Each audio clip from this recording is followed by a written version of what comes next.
All right, Rob. Last night we were talking about it going into the game. We wanted to see Matt Stafford deliver. Yep. I know it's only one game, but it was his first win ever. This is a guy in his 13th season. First win ever over a 10-win team. Think about that. Just think about what you said. 13 years in the league, and then people say it had nothing to do with what the Lions record, but that you never beat, say, Green Bay late in the season, right? Green Bay's won 10 games many years. Right. You're in your Absolutely. division. You never beat them when they had 10 wins. He was 0-17 against teams 5 games or more over 500. So right. 10 wins. Right. What would be a just 10 think win, about right? that. Yeah, so that's what we wanted to see. And Rob, of course, the Rams won 30-23. And I'm gonna give Matthew Stafford his props. He played a really good game. And keeping it real, it wasn't his first game this season where he showed up on the big stage against a good team. Because if you remember week 3, yes, and played really well. Yep. 343 yards. They were raving after that game. You remember picks. that. Right. Yep. So he delivered again last night against the Cardinals, almost 300 yards passing, 3 TDs, no picks. And Rob, what impressed me, if you go back to some of their recent games against good teams, even Seattle, when Seattle, was still in the hunt, it was early, and that's the game Russell Wilson got hurt in, I believe. Mm-hmm. But that game, you can go through the losing streak, Green Bay, San Francisco, Tennessee. But you could see in those games where he was just off. He was missing some shots that he usually doesn't miss, and he was a little more inaccurate than usual. Last night, Rob, he was dialed in, and he threw some. It's not just that he had nice stats or they won. He threw some picture-perfect passes. The bomb, 52 yards to Van Jefferson, the touchdown pass in the corner to Cooper Kupp, the touchdown, or not touchdown, but the long, 40-something yard pass what was it, to 42? Kupp over the shoulder. I think it was like 42, 43 yards. Yeah. He obviously is developing a nice connection with Odell Beckham Jr., Rob. And this is not making Baker Mayfield and the Cleveland Browns coaching staff look great. But Odell seems to be fitting in nicely. Matthew Stafford was impressive, Rob, and I got to give him props for what he did last night. Yeah, you have to. When you play well in a big spot, remember they lost a couple of their defensive players, Chris, right before. Jalen Ramsey, right, and Big B. League. Yep. Right, so they were down a couple guys. Tyler you didn't know Higbee, what was going on, so you're like, okay, what's going to happen? And I talked to you before. I talked to Eric Dickerson, and he was saying this is a statement game for Matthew Stafford, the Rambassador, Eric Dickerson, ED, right. The Hall of Famer. So he was even saying that. Like, this is why they went and got you to come win a game in a circumstance where you really needed the quarterback to be right. And the defense showed up. They've been pushed around, Chris. We talked about it the last 3 weeks, or not Jacksonville, the 3 previous losses. They got pushed around up front and didn't look that great. And they did a good job. They had the first 7 times the Cardinals touched the ball, they only gave up that field goal, and they had a pick in the end zone, and a lot of punts and 3 and outs and some sacks. I mean, they played well, and it was more like the Rams defense that we've seen. Kyler Murray didn't play well, Chris, in his first 2 possessions. He missed a wide open receiver. I think we were on the air at that point. Yeah, we were on the air. He missed that. He missed it. Just the guy was wide open. He missed him. And then he had Donald tipped a ball at the line, right? And it went for an interception in the red zone. They had moved the ball downfield and were right there in position, and that didn't happen. But now you start to look at it. Maybe this is why, even despite the Cardinals having 10 wins, Chris, we weren't that gung-ho, or people weren't all in on the Cardinals. They've lost 3. Their 3 losses are all at home. Panthers, Packers, and now the Rams. Well, here's what I'll say. Before I get to the Cardinals, let me address the Rams. Right. I think, Rob, where do I put the Rams right now?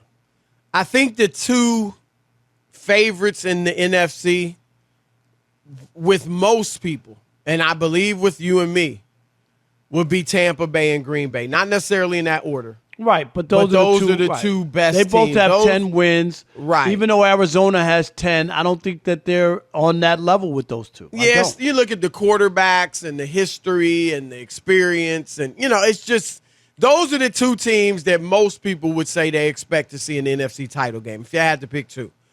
I put the Rams, Rob, just below those guys. And I give them a legit shot. Now, again, I think those two are the favorites, but I would not be shocked if the Rams got out of the NFC.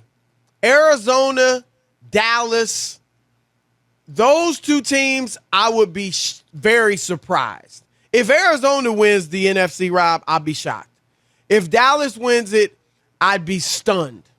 I'd be in a hospital. Below shocked. and TJ Houshmandzadeh was on yesterday, and he answered the question well, Rob. Why doesn't anybody believe in Arizona, including him, including you and me? Yeah, they're good. But there are steps to this. It is rare that a team goes from – they haven't made the playoffs in like the last 5 years. So they're going to go from that with a young quarterback and a young coach and then go to the Super Bowl through Tom Brady, through Aaron Rodgers, through – other good teams and quarterbacks they have to face. I don't see it. I give them virtually no chance, Rob, of winning the NFC. Yeah, I'm not. I don't. It's slim to none. I mean, obviously anything could happen. Right. In this world where we are now, Chris, what happens if Tom Brady has COVID for the game that they play? You know what I mean? Man, you look at this week, the way that's what I'm saying. Gone down. Yeah. Like we don't even know. Like as we go forward, and don't forget. This is like the after effect from the Thanksgiving, and now we got Christmas coming up, and then New Year's. People gonna stay at home by themselves, Like Chris, it could after the New Year. Could we have another wave? So I'm just saying, I'm with you. I'm saying slim to none. Slim to none. And what you're saying, right? Because remember, we have to remember, and I think a lot of us we don't forget if we just think about it, but I think we kind of forget it just in normal conversation. There were no fans in the stands last year. That's right. People forget that. Right. And we're going to get to it with the athletes and this surge in COVID, but it is a big deal, and you're seeing it really impact teams so far or, at this point in the season, and you just hope it doesn't. Rob, could you imagine that? Like, I'd almost want them to postpone the game. If a playoff game, like say it was the NFC title game, and you got Green Bay and Tampa Bay, and one of Rodgers or Brady has to sit out. Oh, my God. People would be – can you imagine in Green Bay, people would be sick. If you were the same thing in Tampa, it would be sick. I'd rather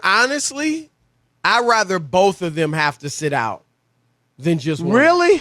Wow. Yeah, just because I think ultimately, Rob, this is about competition, and competition is about fairness, right? No, so you see what I'm saying? I mean, I just think – I wouldn't wish that on anybody. No. You want to see the best players. Right. In the spirit of fairness, if Aaron Rodgers was – now, granted, some people would say, well, Aaron Rodgers isn't vaccinated. Tom Brady's vaccinated. That's it, right. And that's fair. That's legit, right? Yep. But I just rather see both teams have a legitimate chance to win. No, nobody wants to see that. And that's why, there's always been pushback with the super teams and the stacked deck. There's a part of that, Chris. I get it. Right. People are free agents. They have a right to go anywhere they want. I'm with free agency. But there's a competition thing. Do you really want to – like how many times would you go see the Globetrotters against the Washington Generals? That's that's a once – you know what I mean? Like – you go with the kids, and after that, you've seen the act, Chris. You're like, okay, I'm good. Right. I'm not getting season tickets and for the Harlem Globetrotters. People don't understand how big the Harlem Globetrotters were when we were younger. Oh, God. Huge. Huge. Rob, and I'm talking about when I was really young, up until about 10 years old. The Globetrotters were big. To me, they were bigger than the NBA players.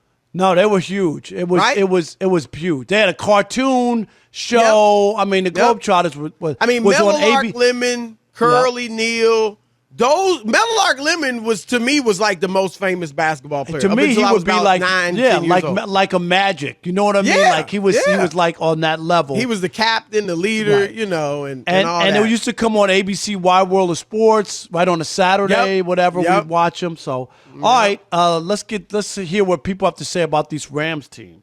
All right, 877-9905. Before that, Rob, I want to hear from you. So you didn't say where do you put these Rams? Yeah, I would still say they didn't move anywhere after last night. Shot I still like, in the NFC? did absolutely, absolutely. Depending on what defense shows up. If that defense shows up like they did last night, and they're able to stymie a good quarterback, you remember last year going into Green Bay, people picked the Rams over Green Bay in Green Bay, and Aaron Rodgers had an MVP season. Because they were the number one defense. You remember that. A lot of guys picked the Rams, and they wound up giving up 30-some-odd points to the Packers. But I would give them, if that defense is playing well, I give them a shot.